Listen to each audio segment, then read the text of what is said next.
자, 미국으로 다시 초점을 맞춰보면 트럼프 미국 대통령이 현재 시각으로 밤 9시, 그러니까 조금 후죠. 저희에게는 11시 정도가 될 텐데 대국민 연설에 나선다고 합니다. 지금 지지율은 많이 떨어져 있는 상황인데 취임 11개월 이제 곧 1주년이 됩니다. 이른바 이제 골든타임 연설이라는 얘기까지 나오고 있습니다. 어떤 내용이 담길지가 결국은 관심사예요. 네, 그래서 아마 트럼프의 행보는 정말 뭐 제가 자주 얘기하는 거지만 럭비공과 같다. 그러나 이제 대충 예상은 될 수 있을 것 같습니다. 예. 아무래도 그동안 트럼프가 지난 1년 동안 계속 약속해왔던 또 과시해왔던 그런 것들을 아마 실제로 성과물로 도출했다라는 예. 거를 아마 연설에서 얘기할 것 가능성이 높고요. 주로 이제 경제 측면이겠죠. 예. 그동안 이제 경제 행보가 매우 미국답지 않은 이례적인 행보였죠. 그래서 보호무역주의라든지 고관세라든지 근데 이런 것들이 실제로 어떤 성과로 이어졌느냐라는 네. 것을 보여줘야 되기 때문에 매우 부담이 있을 겁니다. 그러나 예. 실제로 이제 체감하는 미국 내의 어떤 경기로는 조금 많이 비관적인 얘기들이 있어요. 지금 물가가 안 잡히고 있고 고물가가. 거의 고물가로 3%대로 계속 지금 되고 있는데 이것이 실제로 소비자들에게는 아니면 일반 국민들에게는 매우 좀 살기 빡빡하다, 부담이다. 그리고 이제 트럼프의 어떤 불확실성, 예. 그러니까 이제 아무리 미국이 이제 뭐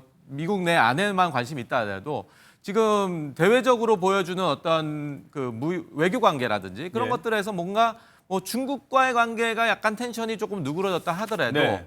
여전히 뭐 종전, 우크라이나 전쟁이라든지 또 베네수엘라도 뭐 있죠. 베네수엘라와의 또 석유 관계라든지 고유가를 또 유발하고.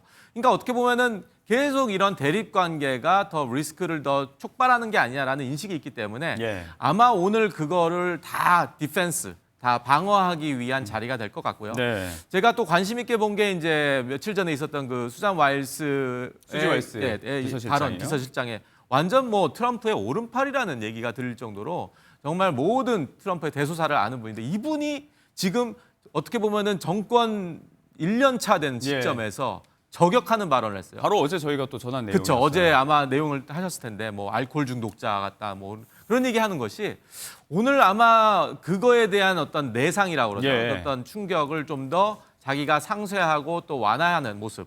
그리고 그거 별거 아니다라는 그런 얘기를 할 가능성도 있고요. 그래서 네. 아마 잠시 후에 나올 그런 어떤 연설이 매우 좀 귀추가 주목되는 부분입니다. 네, 어제 또 논란의 중심에 섰던 수지 왈스 비서실장에 대한 이야기가 언급이 될지 많은 전망은 여기에 맞춰져 있습니다. 지금 우리보다도 높은 고물가, 여기에 대해서 경제적인 위기가 본인 책임이 아니라 그간의 성과는 이렇게 좋았다라는 자화자찬식의 이야기가 또 줄을 이루지 않을까 하는 전망인데 한편으로는 또 아까 증시 얘기할 때와 마찬가지로 이제 곧 크리스마스니까 연말을 맞아서 새해 정책 일부를 좀 선물처럼 꺼낼 수도 있다. 레빗 대변인이 이렇게 얘기를 하기도 했더라고요. 그러니까 큰 패키지가 저는 있을 가능성은 적지만 예. 뭐 이 정도의 생각은 해볼 수 있을 것 같습니다. 네. 얼마 전에 미국에서 통과된 원 빌 뷰티풀 빌 액트, 그러니까 OBBA 법안, 예. 하나 크고 아름다운 하나의 법안이요. 법안이라는 네. 게 있잖아요.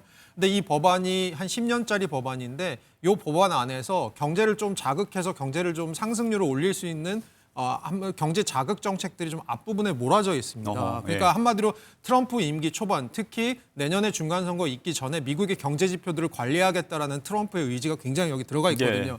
이런 측면에서 미국의 경기 회복 같은 것들, 경기 회복이라는 말보다는 경기 부양을 위한 법안들 중에 몇 가지 방책들을 뭐 꺼내는 정도의 얘기는 아마 할 수 있을 것 같고요. 예. 또 하나 이제 교수님께서 잘 말씀해 주셨지만 제가 하나 첨언드리고 싶은 거는 사실 이번에 트럼프가 당선된 데는 저는 인플레이션이라는 게 굉장히 크게 자리하고 있었다고 그 봅니다. 부분에서 이제 공약이 아주 컸죠. 공약이 컸고요.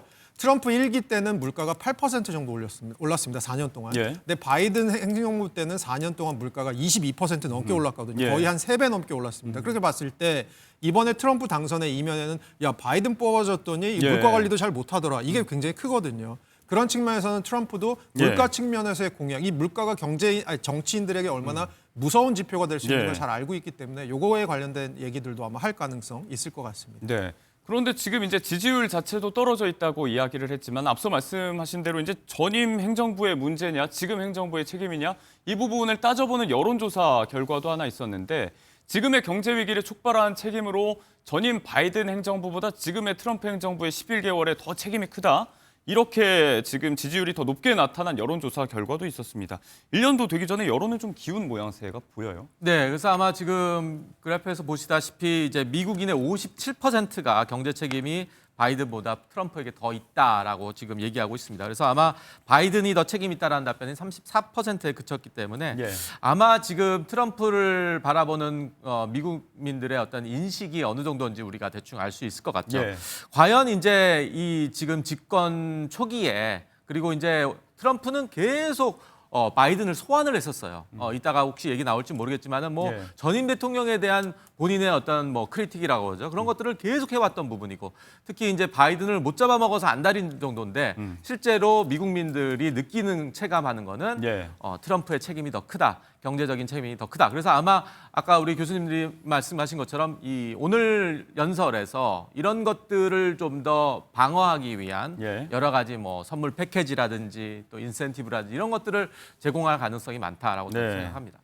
전임 바이든 행정부에 대해서 하신 표현은 이제 그냥 눈엣 가시 정도로 여기고 있다. 이 정도로 순화를 좀 해볼 텐데 그간 이제 백악관을 자신의 전투적인 정치 스타일을 표현하는 그런 무대, 수단으로도 활용을 해왔다는 분석이 많습니다. 일부 보도에 보니까 백악관에 역대 대통령 사진들이 쭉 걸려 있는데 그 밑에 전임 대통령의 설명에 부정적인 다소 조롱성 설명을 트럼프 대통령이 직접 달았다. 이런 이야기도 보도가 나오고 있더라고요. 그렇죠. 그러니까 이제 아마 뭐 그 백악관의 구조를 좀 보시면은 이제 네. 웨스트 윙에 있는데 거기에 이제 어떤 주랑이라고 이제 그 아일이 있습니다. 그래서 복도가 있는데 예. 거기에 보면 이제 역대 대통령들에 대한 이제 여러 사진들 아마 지금 화면에 나올 것 같은데 거기에다가 이제 코멘트를 단 거예요. 동판에다가. 근데 이제 이런 것들의 설명이 좀 어떤 긍정적인 내용보다는 네. 미국의 대통령의 말로 할 수 있는 부분인가. 그래서 심지어는 뭐 전임자였던 바이든에 대해서는 오토펜이다, 뭐 자동 서명기다라는 그렇죠. 그런 멘트도 달았고요.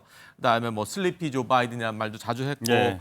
그다음에 그거 외에 이제 그 버락 오바마 첫 번째 흑인 대통령인데 미국 역사상 가장 분열을 초래한 대통령이다라는 얘기도 했고. 이런 얘기를 직접 썼다는 거예요, 지금 트럼프 그렇죠. 대통령. 그리고 더 이제 재미있는 거는 같은 당이잖아요. 예. 공화당의 조지 부시 아들 네, 대통령, 조지 W. 부시 조지 전 W. 부시 대통령의 아프간 전쟁, 그다음에 이라크 두 개의 전쟁을 정말 일어나서는 안 되는 거였다라는 얘기까지 했다라는 거는 예. 어떻게 보면은 이제 아군에게 또 어떻게 보면은 총격을 화살을 쏘는 그런 네. 거라고 생각하시면 될 것 같습니다. 내부 결집을 시도할 거다라는 이야기가 결국은 많습니다. 이제 뭐 일각에서는 현재에서 나온 보도인데 오바마 케어 연장하는 법안에 가결을 하는 데 있어서 일부 공화당 하원들이 또 이탈을 했다. 이 부분을 이제 공화당 내부에서 굉장히 또 충격적으로 보고 있더라고요. 내년에 중간 선거도 있고 지금 안에서도 이렇게 많이 지지율이 많이 흔들리고 있는데 결국 내부 결집의 메시지가 좀 많이 담기지 않을까라는 이야기입니다. 네, 재선대 대통령입니다. 어떻게 보면 3선을 못하는 지금 마지막 텀에 있는 대통령이고요. 예. 그리고 트럼프 대통령이 이렇게 지지율 빠지는 게 시작이 되기 시작하면 아마 네. 집권 후반부가 굉장히 힘들어질 가능성이 있기 때문에 네. 이거 말 안 듣는 사람들 단속부터 시작할 것 같습니다. 네, 지금 막 이제 우리 시각 11시에 시작된 트럼프 대통령의 대국민 연설 장면도 저희가 보여드리고 있는데 저희 이 내용을 좀 정리를 해서 전해드리는 이후에 MBN 보도에도 주목을 하고 지켜봐 주시기 바라겠습니다. 자, 오늘 경제 라이브 두 분과 함께했습니다. 시간 내주셔서 고맙습니다. 감사합니다.